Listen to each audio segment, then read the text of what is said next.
Hey everyone, you want to go hike up to Coffee Pot Rock? All right, let's go.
Hey everyone, Sedona Dave here in West Sedona on a gorgeous Monday afternoon, slightly overcast, about 65 degrees.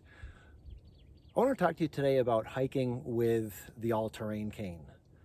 This is a modified trekking pole that I adapted for blind and low vision use on the trails, featuring an 18-inch grip handle, a 2-inch rolling ball, and a shaft that's able to withstand about 300 pounds of vertical load. Everything I need to keep me safe out here on the trails.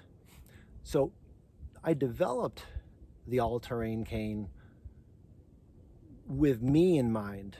I had no intention of broadcasting to the world or bringing the world out hiking with me. Selfishly, I wasn't ready to give up the trails and the hiking. So I developed this, and for me, it's a game changer. Taking my skills learned from O&M training, modifying them for the trail. And this is where I have a feeling some O&M instructors out there may be getting some feathers ruffled. Please bear with me. My goal is the same as your goal, is the same as every blind person out here in the world. Be safe. And if we could feather in a little bit of grace, that's great too. So O&M instructors, all mine in the past, I can hear them. All right, Dave, what you got? So when I hike, okay, typically it's we all know the 11 and 1.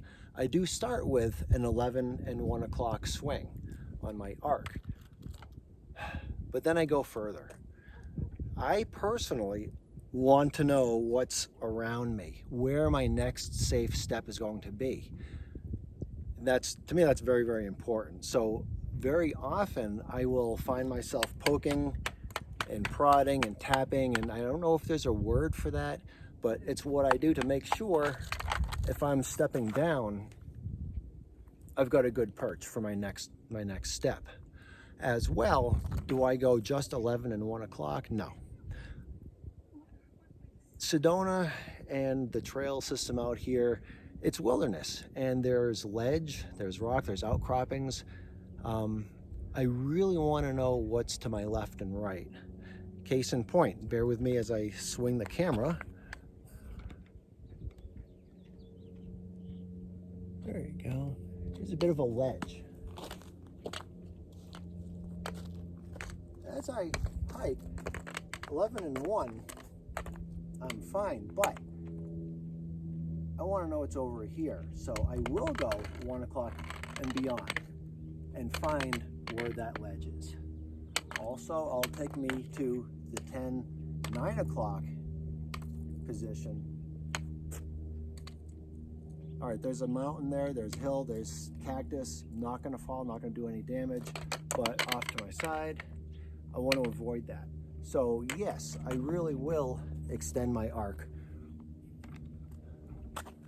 beyond the 11 and 1 o'clock position. I do it because, again, I want to be safe. For me, grace is not falling face first into the cactus. Grace is staying up and wrapping up my hike successfully and end up at the fire pit at the end of the day. What else will I do with the all-terrain cane? I will use it for support.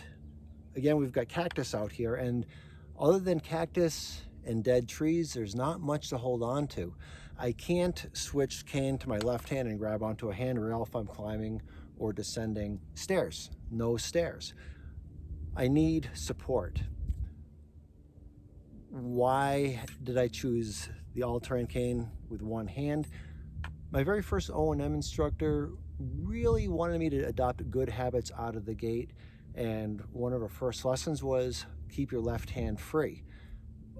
I've heard other O&M instructors have different opinions, but out of the gate, I was taught left hand free, come to a stairs, switch cane to a left hand, grab onto a rail, down you go. What did I take from that? The right hand, the cane hand, cane until you reach stairs, and now it goes from a localizing use, caning, identifying, to support. I took that to mean, for me, the right hand gets to do the work, keeping the left hand free. We need support, climbing, descending. I chose a cane that can do that for me. I was also taught never vertically load a cane. Why? It's a paradigm. Why? Because. Why? They're not strong enough. Why? That's not what they're meant for. Okay, this is different. I'm not driving a Camaro anymore. I'm in a Jeep. I'm off-road. Things are a little different. 10 and 2 on the steering wheel doesn't work for me anymore. I need to use the whole wheel. Likewise, for me, rules are a little bit different out here. I need support. So this is what's going to give it for me. Questions I've often been asked, when I vertically load, does the tip skid out? It hasn't yet. It's a game changer. It's meeting my needs. So I'm going to continue working with the all-terrain cane. This is, again, the Mark II version. I have the Mark III version in the works at the factory as we speak. Right? It's different, a little different than the Mark II. What you're going to find in the Mark III is familiarity. It's going to perform very similarly to what we're used to in the folding fiberglass carbon fiber canes as they unfold and fold. The dynamics, the function, the function is going to be very, very similar. So keep your eyes out, and we'll keep you in touch. So here's the scoop.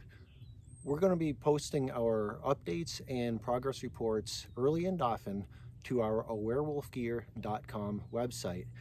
So that's where you'll be able to keep in touch, get on our mailing list, and get updated information on the progress of the development of the all-terrain cane Mark III.